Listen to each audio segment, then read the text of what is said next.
Ustaz Didi bertanya, saya dari Pontianak, Masya Allah, Pontianak, Kalimantan Barat. Salat yang paling baik adalah di awal waktu, tapi bagaimana jika mengurus bayi pada waktu salat masih rewel, belum bisa diletakkan atau ditinggalkan untuk salat tepat waktu? Jika dipaksa buat salat tidak bisa khusyuk, bagaimana solusinya? Apakah tidak masalah jika salatnya telah selesai dengan bayi walaupun sampai 1 jam atau lebih? Begini, kalau kita melihat hadis, itu ada sebabnya. Sebab yang melahirkan hadis itu disampaikan namanya asbabul wurud. Ya. Sebab yang menjadikan Quran diturunkan namanya asbabun nuzul. Nuzul untuk Quran karena turun, ya. Kemudian wurud dari Nabi karena diriwayatkan. Ya, ma warada 'anin Nabi sallallahu alaihi wasallam. Nah, hadis tentang salat pada waktunya itu ada seorang sahabat datang kepada Nabi sallallahu alaihi wasallam. Sebetulnya kisahnya ada 2. Ini menarik nih, yang satu pergi, ya datang yang satu lagi. Yang satu itu sholatnya rajin, cuman pada orang tuanya belum maksimal, bukan nggak baik, belum maksimal kebaikannya. Maka ketika dia bertanya, ya apa amalan yang paling disenangi oleh Allah dan Rasulnya? Ya maka Nabi katakan birrul walidain, berbakti kepada kedua orang tuamu.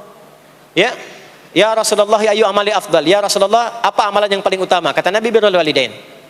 Lalu datang yang kedua, ke orang tuanya baik, cuman sholatnya belum konsisten tepat waktu. Maka ketika bertanya, ya Rasulullah, ayu amalin afdalu indallahi wa rasuli? Ya Rasulullah, amalan apa yang paling utama di sisi Allah dan Rasulnya? Atau kama qala Rasulullah sallallahu alaihi wasallam, atau kama qala as-sa'il. Maka Nabi mengatakan as-salatu ala waqtiha. Salat tepat waktu. Salat tepat waktu.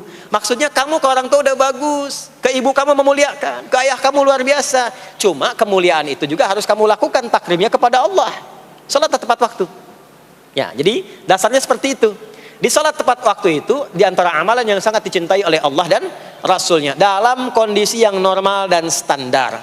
Dalam kondisi yang kita dilibatkan pada kondisi tertentu yang tidak ideal, tidak standar, maka adalah bab fikih namanya mustasnayat, pengecualian disebut dengan darurat. Maka kaidahnya berbunyi ad-daruratu tubihul mahdhurat. Darurat itu menjadikan yang tadinya tidak ideal menjadi boleh, bahkan terkadang wajib dilakukan. Yang kalau dipaksakan ikut ke konsep awal jadi dosa.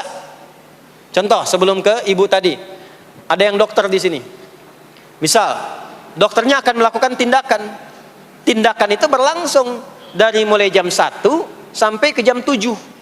6 jam tuh operasi. Dia ikut tuh dari zuhur, sudah bisa zuhur. Tapi kan akan lewat asar. Maka sekalipun dia bukan di perjalanan, dia jamak zuhur dengan asarnya. Jangan sampai ketika dia sedang membedah, lihat jantungnya, baru mau solusi diberikan tahapan-tahapan pengobatan, asar berkumandang, Allahu Akbar, Allahu Akbar, sholat tepat pada waktunya. Mohon maaf ya, sholat dulu. Itu bisa celaka itu, secelaka.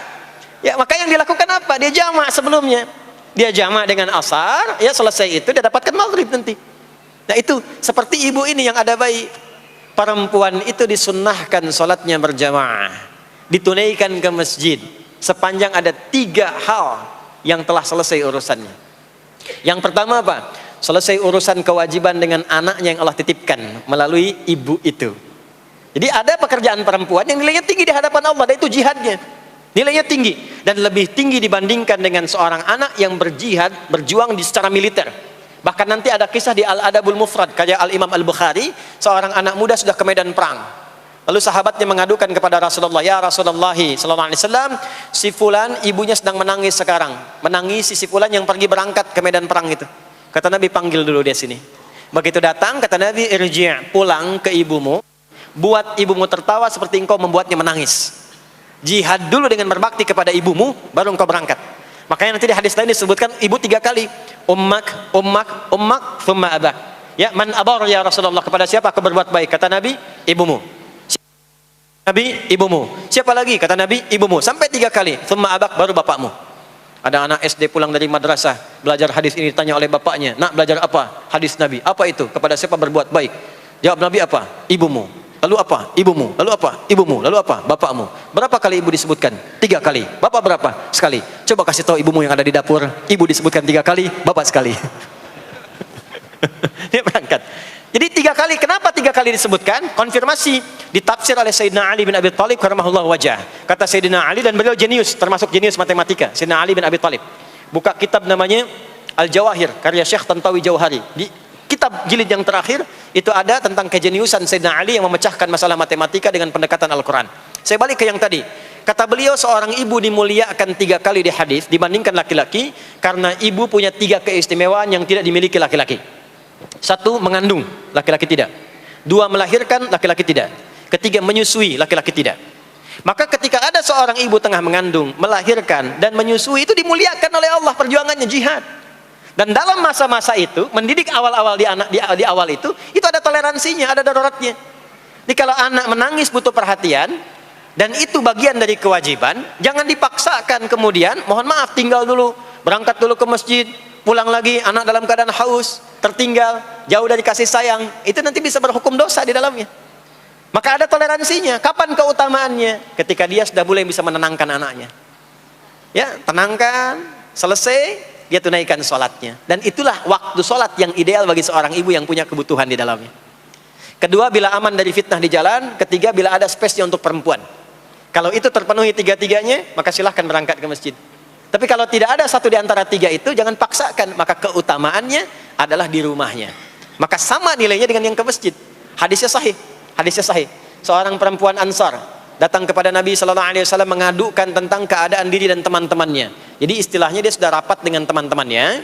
Tolong tanyain dong sama Nabi, enak banget jadi laki-laki, ke masjid bebas, jihad bebas, haji bebas tanpa mahram. Tanyain dong.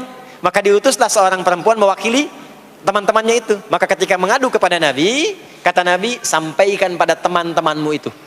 Bingung perempuan itu, karena nggak pernah cerita kalau dia diutus.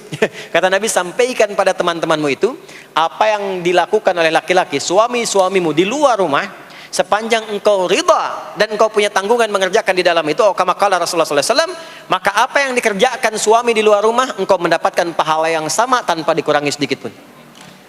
Suami ke masjid, sholat subuh berjamaah, ibu tidak memungkinkan keluar karena ada tanggungan, disiapkan keperluan suami, berangkat, titip ridhonya, minta didoakan kepada Allah. Itu pahala suami sholat di masjid, ibu mendapatkan yang sama tanpa dikurangi sedikit pun. Ya. Dan lebih dahsyat lagi hadis yang lain, riwayat Abu Hurairah. Idza maridal abdu, atau kama qala Rasulullah sallallahu alaihi wasallam.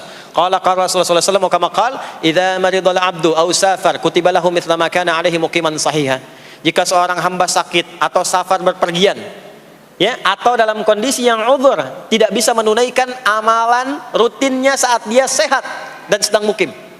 Saat sedang sehat, sholat sunnah, tahajud, ya, baca Quran. Tiba-tiba apa? Anda safar, nggak bisa sholat sunnah, karena yang fardu pun dikosor. Ya, makanya jangan terlampau soleh ya. Ya, kalau sedang safar kan yang fardu aja dikosor, masa mau ditambah dengan sunnah lagi? Walaupun tidak dilarang, gitu kan? Walaupun tidak dilarang. Anda biasa puasa sunnah Senin, karena safar Anda buka. Itu karena kebiasaan Anda menunaikan puasa. Saat safar tidak puasa, pahala puasa tetap diberikan sempurna walaupun tidak puasa. Hadis sahih. Berbahagialah seorang ibu. Ibu biasa dalam masa sucinya, baca Quran, puasa, sholat sunnah. Tiba-tiba muncul masa haidnya. Begitu masa haid itu tiba, nggak baca Quran, nggak sholat, itu pahala bacaan Quran dan sholat sunnah dan yang lainnya diberikan sempurna tanpa dikurangi sedikit pun. Makanya kalau sedang masa suci, Bu, perbanyak amal soleh. Perbanyak, sebab kalau sudah tiba masa menopause, tuh sudah normal lagi, seperti laki-laki. Kenapa nanti ada masa haid? Ada toleransi di situ, ada kemuliaan. Nanti di bab perempuan dibahas secara terpisah.